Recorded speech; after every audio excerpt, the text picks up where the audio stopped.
નમસ્કાર મિત્રો, સ્વાગત છે અમારી ચેનલ ઓલવેઝ હેપીમાં. મિત્રો, આજે આપણે જોઈશું જનરલ નોલેજના ક્વેશ્ચન તેમજ કરંટ અફેરના પ્રશ્નો, જે તમને આવનારી તલાટી બિન સચિવાલય તેમજ ટાટની એક્ઝામ માટે ઉપયોગી થઈ પડશે.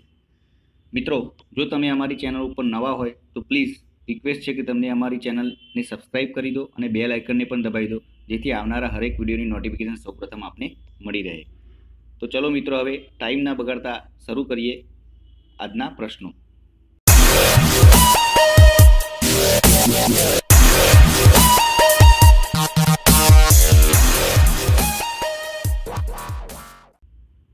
તો મિત્રો, આ રહ્યા આપણા આજના કરંટ અફેર્સના પ્રશ્નો.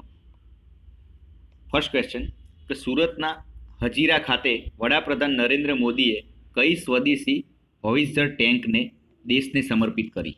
તો હમણાં તાજેતરમાં જે નરેન્દ્ર મોદી આપણા વડાપ્રધાન જે ટેન્કને દેશને સમર્પિત કરી એ કઈ ટેન્ક હતી? તો K9 વજ્ર ટેન્ક 50 કિલોમીટર સુધીનું લક્ષ્યનું નિશાન બનાવી શકે છે.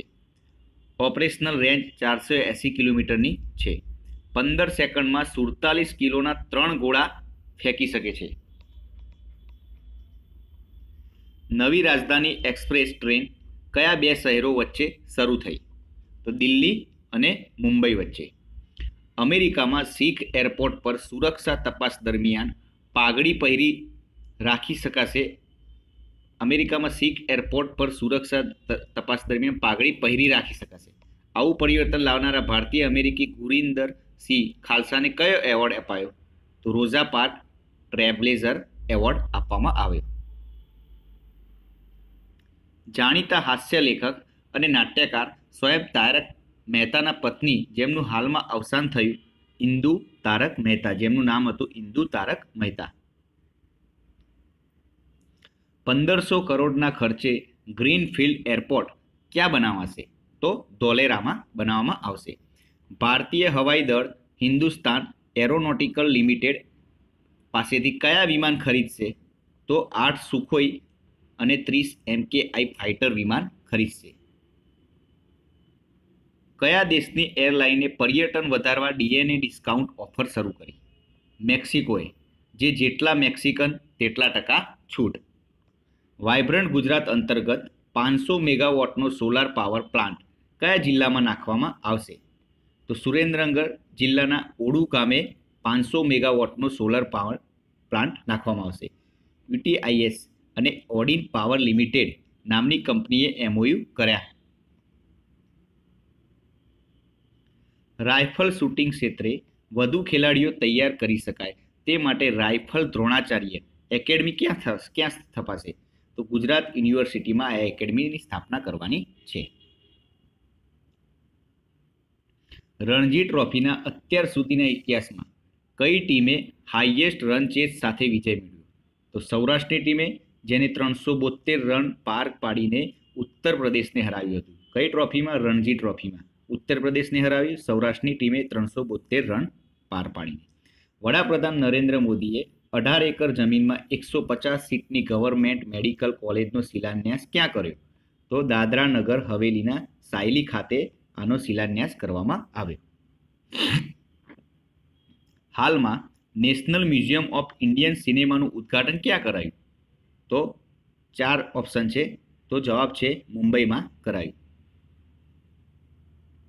તાજેતરમાં માનવ અધિકાર માટે સમર્પિત વિશ્વનું પ્રથમ ટેલિવિઝન ચેનલ ક્યાં લોન્ચ કરાયું? વોશિંગ્ટન, લંડન, દિલ્હી કે પછી શાંઘાઈ? તો જવાબ છે લંડનમાં. હાલમાં કયા રેસલર લોરિયસ વર્લ્ડ સ્પોર્ટ્સ એવોર્ડ માટે નોમિનેટ થનાર પ્રથમ ભારતીય બન્યા છે? સાક્ષી મલિક, વિનોદ શર્મા, વિનેશ ફોગાટ, બજરંગ પુનિયા? જવાબ છે વિનેશ ફોગાટ. ગાંધી શાંતિ પુરસ્કાર 2018 કોને આપવામાં આવ્યો?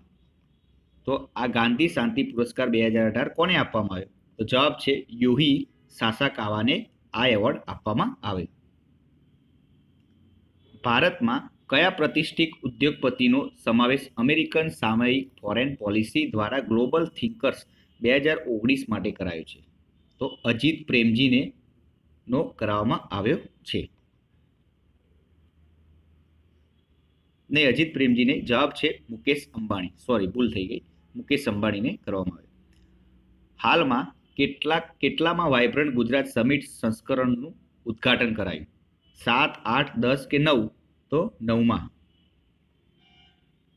વાઇબ્રન્ટ ગુજરાત સમિટનું પ્રથમ સંસ્કરણ કયા વર્ષમાં યોજાયું હતું? 2002માં, 2001માં, 2003માં કે 2004માં? તો જવાબ છે 2003માં. પ્રથમ વાઇબ્રન્ટ ગુજરાત 2003માં યોજાયું હતું. વાઇબ્રન્ટ ગુજરાત સમિટમાં કયા દિવસની ઉજવણી કરાઈ? તો Asia day, Africa day, Europe day કે એક પણ નહીં? તો આફ્રિકા ડેની ઉજવણી કરવામાં આવી. તાજેતરમાં ખાલી જગ્યા રાજ્યનો સ્વિમર શ્રી હરિ નટરાજ ખેલો ઇન્ડિયામાં સૌથી વધુ 7 સુવર્ણ ચંદ્રક જીતનાર ખેલાડી બન્યો. તો કોણ છે? કયા રાજ્યનો ખેલાડી છે? તો કર્ણાટક રાજ્યનો ખેલાડી છે. હરિયાણાના ગવર્નર કોણ છે? પી સથાશિવમ, દેવેન્દ્ર ફડણવીસ, મનોહરલાલ ખટ્ટર, સત્યદેવનારાયણ આર્ય? તો જવાબ છે સત્યદેવનારાયણ આર્ય. હાલમાં કયા રાજ્ય પોલીસ અધિકારી શહીદ થયા હોય તેની યાદમાં વિદ્યાર્થી માટે શૌર્ય પુરસ્કારની જાહેરાત કરી? તો કયા પોલીસ અધિકારી શહીદની યાદમાં શૌર્ય પુરસ્કારની જાહેરાત કરી? તો હરિયાણા રાજ્યએ. હાલમાં કઈ સંસ્થા આર્ટિફિશિયલ ઇન્ટેલિજન્સ ટેકનોલોજીમાં એક સંપૂર્ણ બેચલર પ્રોગ્રામ શરૂ કરનાર દેશની પ્રથમ સંસ્થા બની ગઈ છે? તો કઈ સંસ્થા છે? તો આઈઆઈટી હૈદરાબાદની. હાલમાં કેન્દ્રના પેટ્રોલિયમ અને કુદરતી ગેસ મંત્રી ખાલી જગ્યા દ્વારા ભવિષ્ય માટે તેલ અને ગેસના સંરક્ષણની જરૂરિયાત મુદ્દે લોકોને જાગૃત કરવા સંરક્ષણ ક્ષમતા મહોત્સવ શરૂ કરવામાં આવેલ છે. તો કોના દ્વારા કરવામાં આવેલ છે? તો જવાબ છે ધર્મેન્દ્ર પ્રધાન.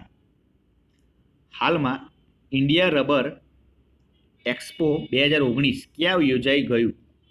મુંબઈમાં, દિલ્હીમાં, કોલકાતામાં કે અમદાવાદમાં? તો જવાબ છે મુંબઈમાં યોજાઈ ગયું.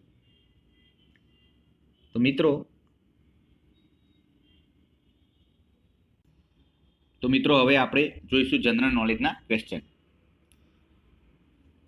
પ્રથમ ભારતીય મહિલા કોણ? કયા પદ ઉપર કઈ ભારતીય મહિલા પ્રથમ બની છે એના વિશે. તો વડાપ્રધાન, પ્રથમ ભારતીય મહિલા વડાપ્રધાન કોણ હતી? ઇન્દિરા ગાંધી. મુખ્યમંત્રી સુચેતા કૃપલાણી. કોંગ્રેસ પ્રમુખ ડોક્ટર એની બેસન્ટ. લેડીઝમાં પ્રથમ ભારતીય મહિલામાં. રાષ્ટ્રપતિ પ્રતિભા પાટીલ. લોકસભા અધ્યક્ષ મીરા કુમાર. યુનોના પ્રમુખ વિજયાલક્ષ્મી પંડિત. એવરેસ્ટ સર કરનાર બચેન્દ્રી પાલ મહિલા. પ્રથમ ભારત રત્ન મેળવનાર મહિલા ઇન્દિરા ગાંધી. જ્ઞાનપીઠ એવોર્ડ મેળવનાર મહિલા આશાપૂર્ણ દેવી. તો જ્ઞાનપીઠ એવોર્ડ મેળવનાર પ્રથમ મહિલા આશાપૂર્ણ દેવી. નોબેલ મેળવનાર મધર ટેરેસા. આમ તો મધર ટેરેસા આપણા દેશના બહારના દેશના આફ્રિકાના બાજુના હતા, પણ જ્યારથી આપણા દેશમાં વસ્યા ત્યારથી ભારતીય કહેવા લાગ્યા. દાદા સાહેબ ફાળકે દેવી કારણી એને મળ્યો હતો એવોર્ડ. મિસ વર્લ્ડ, પ્રથમ ભારતીય મિસ વર્લ્ડ મહિલા કોણ બન્યું હતું? રીટા ફરિયા. મિસ યુનિવર્સ કોણ બન્યું હતું? તો સુસ્મિતા સેન. અંતરિક્ષમાં જનાર પ્રથમ ભારતીય મહિલા કલ્પના ચાવલા. Booker Prize Arundhati Roy. રાજ્યપાલ સરોજની નાયડુ. સર્વોચ્ચ અદાલતમાં ન્યાયમૂર્તિ મીરા સાહિબ ફાતિમા બીબી. હાઈકોર્ટમાં મુખ્ય ન્યાયમૂર્તિ લીલા શેઠ. ઇંગ્લિશ ખાડી તરનાર આરતી ગૃહા. હવે મનોવિજ્ઞાનના વિવિધ વાદ જે કન્ફ્યુઝર કોર્નર છે એના વિશે જોઈશું. રચનાવાદના સ્થાપક કોણ? વિલ્હેમ વુન્ડ. કાર્યવાદના સ્થાપક કોણ? William James. વર્તનવાદના સ્થાપક કોણ? જેબી વોટસન. સમષ્ટિવાદના સ્થાપક કોણ? મેક્સ વર્ધીમર. મનોવિશ્લેષણવાદના સ્થાપક કોણ? ફ્રોઇડ. નવ્ય વર્તનવાદના સ્થાપક કોણ? સ્કિનર, ટોલમન. નર્મદા કાંઠાના પ્રદેશોમાં પુરુષો લાંબી લાકડીઓ પર ઘૂઘરા બાંધી લાકડીઓનો એક છેડો હાથમાં રાખી કયું નૃત્ય કરે છે? તો નર્મદા કાંઠાના પ્રદેશોમાં કયું નૃત્ય કરે છે પુરુષો? તો આગવા નૃત્ય કરે છે. રસિકલાલ પરીખનું સર્વિલક નાટક કયા સંસ્કૃત નાટકના આધારે રચવામાં આવ્યું છે? મુચ્છકટિકમ. કચ્છનું લોક સંસ્કૃત દર્શન નામના પુસ્તકના લેખક કોણ છે? રાઠોડ રામસિંહ. કિસાનોને સાતત્યપૂર્ણ અને ગુણવત્તાસભર વીજ પુરવઠો પૂરો પાડવા ગુજરાત સરકાર દ્વારા કઈ યોજના અમલમાં છે? તો ખુશી યોજના. કઈ? ખુશી યોજના. મૃણાલિની સારાભાઈએ કઈ નાટ્યકળામાં વીરશ્રી કલા બનનાર પ્રથમ મહિલાનું બિરુદ મેળવ્યું હતું? કથકલીમાં. કેન્દ્રીય પ્રદૂષણ નિયંત્રણ બોર્ડ CPCB ની સ્થાપના કયા કેન્દ્રીય ધારા અંતર્ગત કરવામાં આવી છે? તો પાણી પ્રદૂષણ અટકાવ અને અંકુશ ધારો 1974.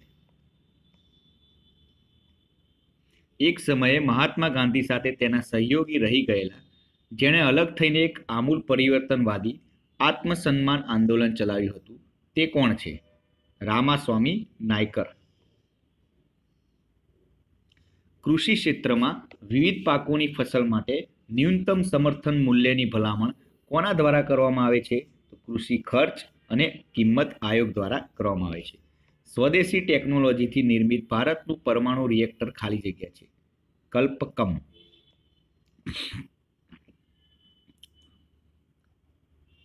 લોકસભાનું સચિવાલય કોની સીધી દેખરેખ અને અંકુશ હેઠળ કાર્ય કરે છે? તો સ્પીકરના હેઠળ. હવે ગુજરાતની ખેતી એના ધાન્ય પાકો વિશે થોડું જાણી લઈએ.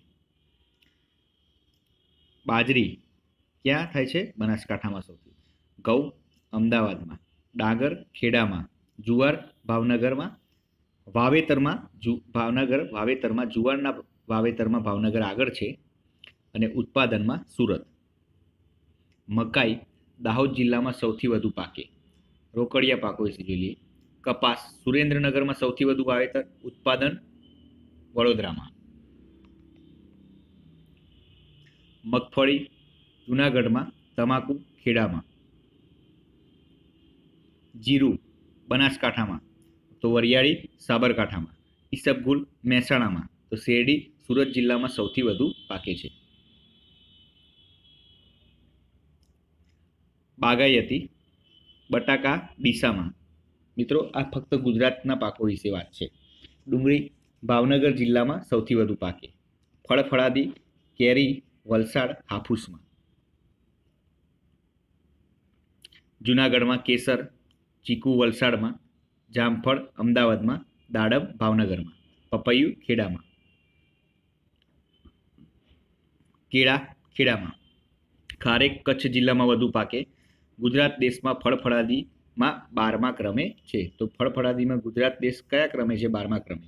અને ફૂલોમાં 9મા ક્રમે છે. સેવંતીના ફૂલોમાં 6ઠ્ઠા ક્રમે છે.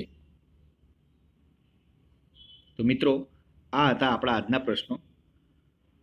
અને હા મિત્રો, જો તમને અમારો આ વિડીયો પસંદ આવ્યો તો પ્લીઝ વિડીયોને એક લાઇક કરી દેજો અને કોમેન્ટ જરૂર કરજો અને પોતાના મિત્રો સાથે શેર પણ કરજો અને ચેનલને સબસ્ક્રાઈબ પણ કરી દેજો. તો મિત્રો હવે કાલે નવા વિડીયો સાથે મળીશું. જય હિન્દ, જય ભારત.